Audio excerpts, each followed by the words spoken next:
મારા સાદર પ્રણામ। મારા વિષયનું નામ ડોક્ટર ભીમરાવ।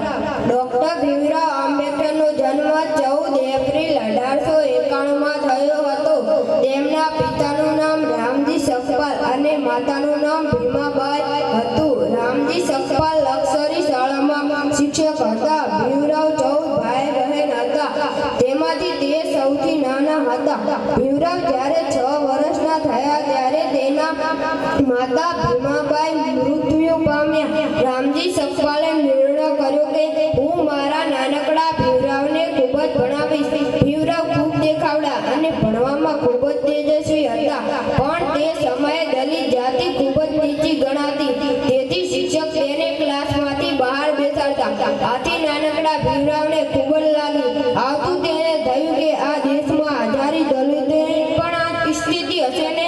તેને મનોમન નક્કી કર્યું કે તે મોટા થઈને આ ભેદભાવ મિટાવીને જ રહેશે। આંબેડકર મોટા થયા એટલે વડોદરાના મહારાજા સયાજીરાવ ગાયકવાડે તેને ઊંચું ભણવા માટે શિષ્યવૃત્તિની સહાય કરી। આંબેડકર ઇંગ્લેન્ડમાં જઈને ભણ્યા। આ દરમિયાન તેમણે ખૂબ જ સહન કરવું પડ્યું, પણ તેઓએ આ કંઈ ધ્યાનમાં લીધું નહીં। તેઓ પેટની ભૂખ સહન કરી પણ પુસ્તકાલયમાંથી પુસ્તકો વાંચતા। બાબા સાહેબે આપણું બંધારણ ઘડી કાયદા બનાવ્યા